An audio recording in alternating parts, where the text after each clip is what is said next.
6:47 p.m. Denver time. The cuffs closed around Ethan Cole's wrists in the lobby of the Kessler Grand Hotel, right beside the reception desk where 43 guests were checking in for a $2.3 million investor summit starting in 6 days. Officer Tyler Briggs gripped Ethan's forearm like he'd caught something dangerous. Ethan didn't pull away. He didn't raise his voice. He just lowered his chin slightly, letting his collar shift enough to hide the 2-inch scar along his neck, the one that had a story Tyler Briggs would never be cleared to hear. Claire Whitfield, the hotel's owner, stood 11 feet away, arms crossed, watching the man she'd employed for 14 months get walked out in handcuffs in front of her own investors. Then Captain Derek Hale walked through the revolving doors. He wasn't there for Ethan. He was there for a signature on an unrelated report. But his eyes caught the edge of a faded tattoo just above Ethan's wrist, 3 digits and a trident, half covered by his sleeve. Hale stopped walking. He knew that mark. He'd served long enough to know exactly what it meant and exactly how rare it was to see it attached to a man in a maintenance uniform, kneeling on marble tile. If you're watching this from your car, your kitchen, or your break room right now, stay with me. This is one of those stories you won't want to look away from. Because the man in handcuffs wasn't who anyone in that lobby thought he was. But to understand how everything changed in 6 days, we need to go back to the night Ethan Cole noticed something on a hallway camera that nobody else was watching closely enough to catch. 6 days earlier. Ethan Cole's apartment sat above a laundromat on Colfax Avenue, 412 square feet, rent due on the 3rd of each month whether the check from the Kessler Grand cleared on time or not. He'd been working nights there for 14 months, fixing card readers, resetting cameras, hauling luggage when the bellhops called in short. At 5:15 a.m. before his shift ended, he called home. "Did you eat the eggs I left out?" he asked. "Dad, it's a Tuesday. You always ask about eggs on Tuesday," Lily said, 9 years old and sharper than most adults Ethan worked with. Someone's got to keep track. His neighbor, Mrs. Alvarez, watched Lily most nights while Ethan worked the 11 to 7 shift. He paid her in groceries and gas money because that's what the schedule allowed. He hadn't taken a vacation day in over a year. He hadn't mentioned, not once to anyone at the Kessler Grand, that he'd spent 11 years attached to a Navy SEAL team, that he'd walked out of that life 2 years ago after a mission in the Strait of Hormuz that he still didn't talk about, not to Lily, not to the department psychologist who'd signed his discharge paperwork, not to anyone. At work, Marcus Voss, head of hotel security, barely acknowledged him beyond a nod in the security office each morning. Claire Whitfield had passed Ethan in the hallway a dozen times and never once asked his last name. To the staff at the Kessler Grand, he was the quiet guy from maintenance, reliable, forgettable, the kind of employee nobody thought to introduce at meetings. Ethan preferred it that way. He'd built this life, the eggs, the laundromat rent, the 5:15 a.m. phone calls, deliberately, piece by piece, because the alternative was a version of himself he didn't want Lily to ever meet. What none of them knew yet was that in 3 days, Ethan would notice something on a hallway camera that would put all of it, the anonymity, the quiet mornings, the careful distance he'd built between his 2 lives, directly at risk. 3 days before the arrest, at 2:14 a.m., Ethan sat in the security office running his usual sweep of the 11th floor camera feeds, the floor being renovated for the Investor Summit's private suites. He paused on camera 11C. A man in a delivery uniform stood outside suite 1108 for 4 minutes and 12 seconds, not knocking, not scanning a key card, just standing. Then he walked to the service stairwell instead of the elevator, a stairwell that dead-ended 2 floors below to a maintenance corridor with no guest access at all. Ethan logged it, time-stamped it, flagged the footage the way he flagged everything, the same habit that once meant the difference between a team coming home and not. The next morning, he mentioned it to Marcus Voss. "Probably a vendor lost on his way to the loading dock," Marcus said, not looking up from his coffee. "He didn't carry anything, no cart, no clipboard, no delivery slip visible." "You've got cameras to fix, Ethan. Let security handle security." Ethan didn't push. That wasn't how he operated. He'd learned a long time ago that repeating yourself to someone who'd already decided not to listen only burned trust you might need later. He filed the footage into his own private backup drive instead, the one he'd quietly installed months earlier because the hotel's primary server had crashed twice that year, and nobody upstairs seemed concerned about why. 2 nights later, the same man returned, this time with 2 others. They weren't lost. They moved through the 11th floor corridor with the kind of unhurried, practiced ease Ethan recognized instantly, the ease of men who'd already mapped every blind spot in the building and knew exactly how much time they had before anyone noticed them at all. Ethan reached for his radio. Then he stopped and reconsidered who exactly he was about to call. Ethan radioed Marcus anyway. Protocol was protocol, and he still believed, for another 48 hours at least, that protocol meant something at the Kessler Grand. 3 unidentified males, 11th floor, moving toward the east stairwell. None of them matched tonight's vendor manifest. Marcus's voice came back flat.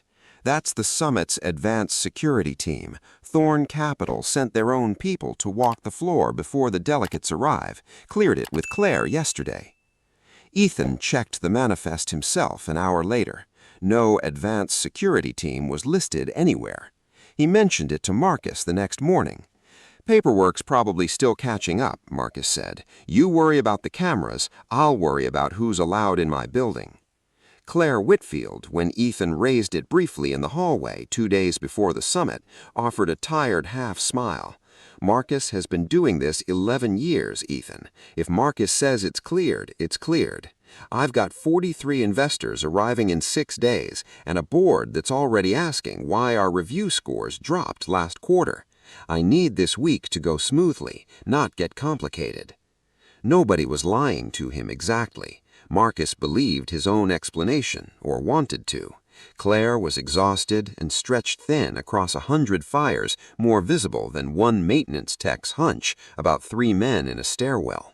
Ethan let it go outwardly. Inwardly, he pulled the backup footage again and watched it 11 times, timing the men's movements against the building's shift changes, mapping which corridors had working cameras and which, conveniently, did not. By the 4th viewing, he noticed something that turned his stomach cold in a way paperwork never could. The men weren't casing guest rooms. They were casing the electrical room 2 floors below Suite 1108, the one that controlled all locking mechanisms on the building's east wing. Ethan spent the next night doing what he did best, watching, waiting, cataloging, saying almost nothing. He pulled the building's maintenance logs going back 4 months and found a pattern he should have caught sooner. 3 service requests for the East Wing electrical room, each one submitted by Marcus personally.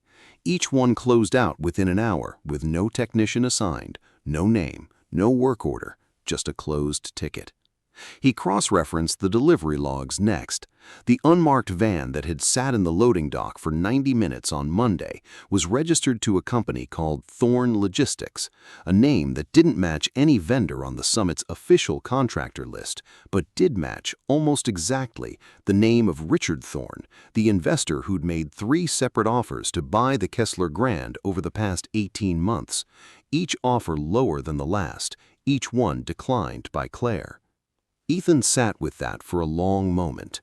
This wasn't a security lapse. It wasn't sloppy paperwork or a miscommunication between departments. Someone was building towards something timed precisely to the 6 days before 43 investors walked through that lobby. And Marcus Voss, the man responsible for protecting the building, had cleared every one of these men through the front door himself. Ethan didn't have proof yet. Not proof that would hold up to anyone who hadn't spent 11 years learning to read a pattern before it finished forming. What he had was a closed ticket, an unmarked van, and a name that appeared twice where it shouldn't appear at all. He copied everything onto his private drive a second time, this time adding a time-stamped note to himself, the way he used to log intel before a briefing. Dry, factual, no speculation. 2 days before the summit, at 11:52 p.m., Ethan watched the same 3 men enter the electrical room on camera 9A. One of them was carrying a case built to house something far more precise than a set of tools. Ethan didn't call Marcus this time. He moved down through the service stairwell alone, radio silent, the same unhurried economical stride he hadn't used in 2 years, returning to his body before his mind had fully caught up to the decision.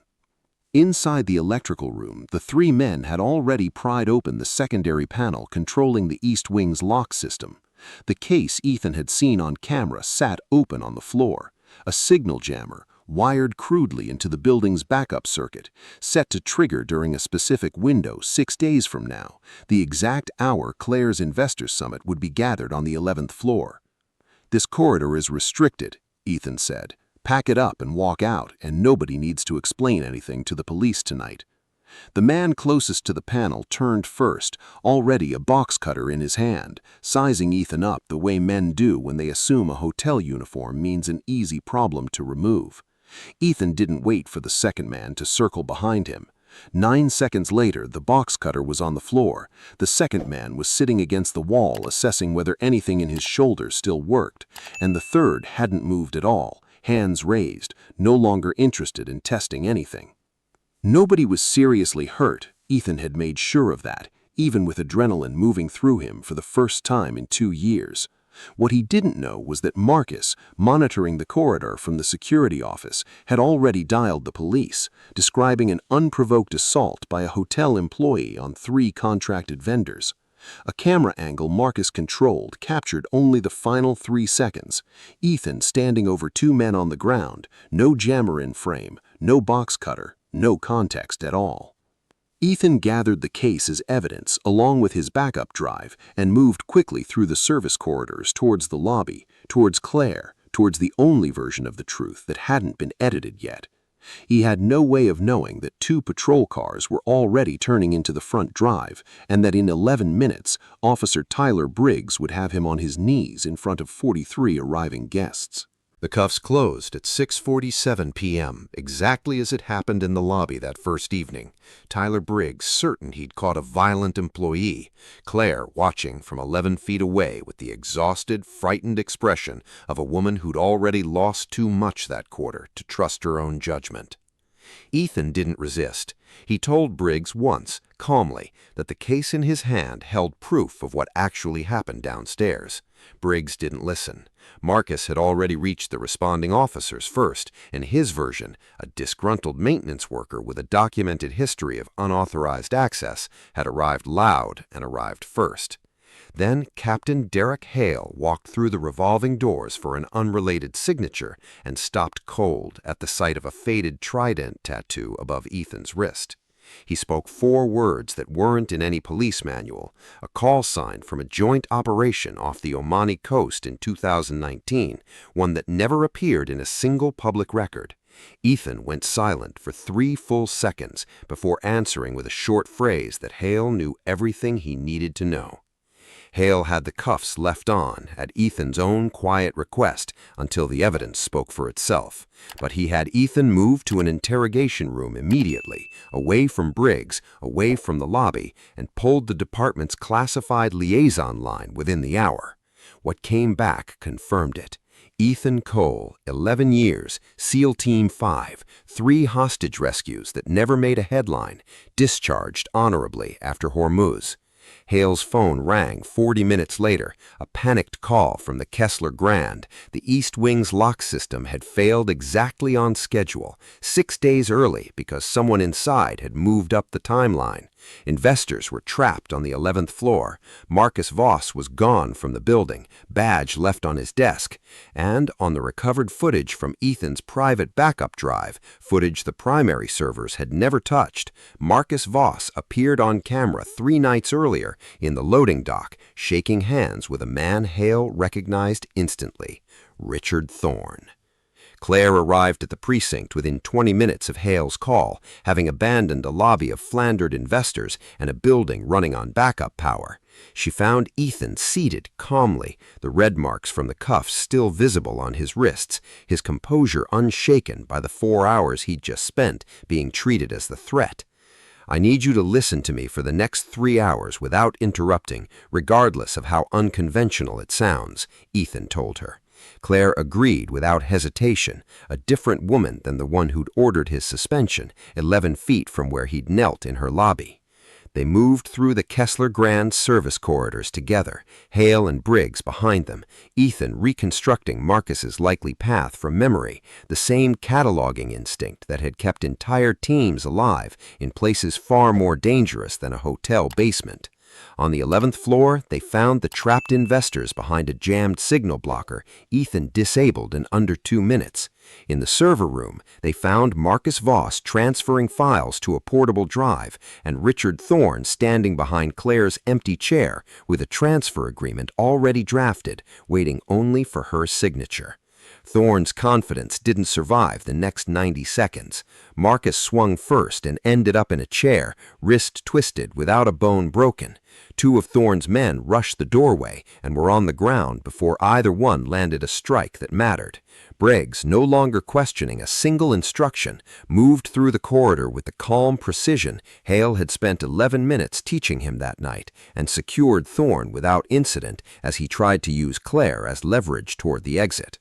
Ethan handed Hale the original footage without ceremony, the panel, the blade, the jammer, and 3 nights of Marcus meeting Thorne in a loading dock that no primary servers had ever recorded because Ethan hadn't trusted the primary servers in the first place. Briggs pulled the same handcuffs from his evidence bag, set them on the console, and apologized plainly in front of everyone still in the room for judging a man's character before learning a single true thing about him. Ethan accepted it with a slow nod. No triumph, just the tired relief of a night that had ended without anyone seriously hurt. Richard Thorne and Marcus Voss were charged within the week. Corporate sabotage, extortion, reckless endangerment of 43 guests who'd been 6 days from signing on to a hotel that was supposed to be a safe bet. The summit, which should have collapsed under the weight of a citywide news cycle, held instead. Investors who'd watched the chaos firsthand stayed anyway once they saw how transparently Claire handled what came after. No cover story, no spin, just the truth laid out in full.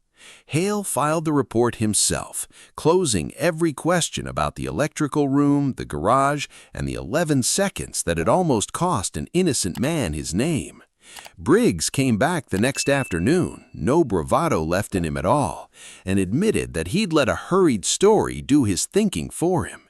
Ethan told him the same thing Hale had once told a younger version of himself. A good officer isn't one who never gets it wrong. It's one who's willing to fix it before the damage becomes permanent. Claire called a staff meeting 2 days later, in the same lobby where the cuffs had first closed. She didn't soften it. She told her employees plainly that she'd let fear override judgment, that an innocent man had been humiliated in her hotel because of a decision she'd made too fast. Then she offered Ethan a new role overseeing crisis security for the entire property. Full trust, full title, full pay. Ethan told her honestly he'd never wanted the title. He'd take the job if it meant the hotel ran on truth instead of convenient assumptions. Claire made sure his name never became a headline. He didn't want that, and she understood, finally, exactly why. Weeks later, on the rooftop terrace after a long shift, Claire found him watching the skyline. She thanked him, not with urgency this time, just honesty, for teaching her that a person's worth was never something you could read off a name tag. Ethan told her he was still learning that himself, that the hardest thing he'd ever fought wasn't in Hormuz, it was believing he deserved an ordinary life after everything the uniform had cost him. Somewhere across town, Lily was already asleep, unaware that her father had spent the week being underestimated by everyone except the one man who recognized a trident tattoo for exactly what it meant.